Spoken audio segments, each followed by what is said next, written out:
Je crois qu'un projet législatif, c'est non seulement un projet pour la France, mais c'est aussi un projet pour le territoire. Pour la France, je veux m'inscrire dans l'action que nous avons menée depuis 5 ans et poursuivre ce travail d'effort et de réforme.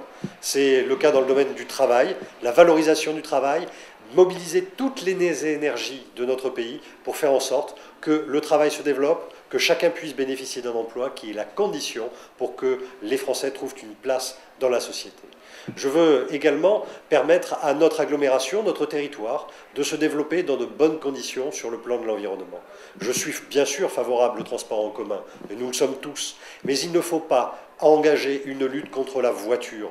On ne peut pas être contre un véhicule qui aujourd'hui est un élément essentiel de la circulation et des déplacements.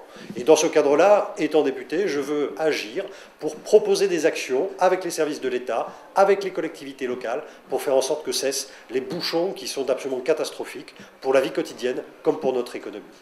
Enfin, à titre personnel, je souhaiterais engager une réflexion sur tout le secteur de la bioéthique, sur également l'adoption. C'est un thème qui me touche particulièrement, personnellement, et je pense que nous avons une réflexion à mener après les travaux et la loi Leonetti pour aller en avant sur ces questions-là et faire en sorte que la recherche française ait les outils pour pouvoir demain dégager des perspectives nouvelles pour la recherche, l'industrie, mais également pour la vie quotidienne des Français.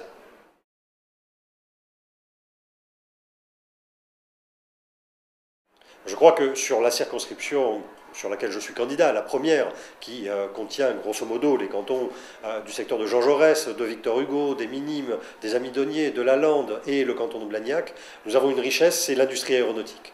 Cette industrie aéronautique, on le sait, est en pleine concurrence internationale. J'entends la défendre et essayer de la renforcer tout en engageant une action de diversification des secteurs économiques dans notre circonscription, dans l'agglomération, dans le département et la région. Je crois que c'est la clé de notre avenir dans notre région.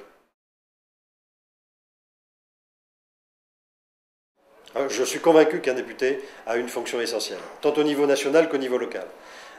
Je crois qu'un député, c'est d'abord l'élu d'un territoire. Il faut être en relation avec la population pour entendre les préoccupations et pouvoir relayer celles-ci au niveau national. Il faut être à côté de la population pour pouvoir l'aider dans ses problèmes quotidiens et, le cas échéant, jouer l'interface avec les services de l'État, les collectivités locales et trouver des solutions novatrices. Il faut également être un acteur au niveau national parce que le député, c'est un législateur, il vote les lois et les lois, moi je souhaite qu'elles soient réfléchies, mûries, négociées pour qu'elles atteignent leur objectif. Trop souvent, des textes sont adoptés sans que l'objectif ne soit précisément identifié et sans qu'on s'en donne les moyens. Je ne veux pas faire des lois pour rien et je veux être aussi, avec la liberté du député, une richesse extraordinaire, un contrepoids à l'action du gouvernement dans un dialogue constructif entre l'Assemblée nationale, également le Sénat, et le gouvernement. C'est cette mission-là que je veux remplir en étant député de la première circonscription. Moi, je voudrais faire passer juste un message. Je crois que c'est le plus important, c'est celui de la nécessité pour notre pays de se réformer. On ne peut plus aujourd'hui réfléchir à la France, gouverner ce pays comme on le faisait au XXe siècle. Il faut que nous nous projetions dans le XXIe siècle, que nous oublions les dogmes du passé, ceux que défendent les socialistes malheureusement, pour pouvoir inventer une nouvelle façon de gouverner notre pays, de réformer, de dresser de nouvelles perspectives, d'inventer notre avenir. Et cet avenir, j'ai envie de l'inventer avec les habitants de la première circonscription.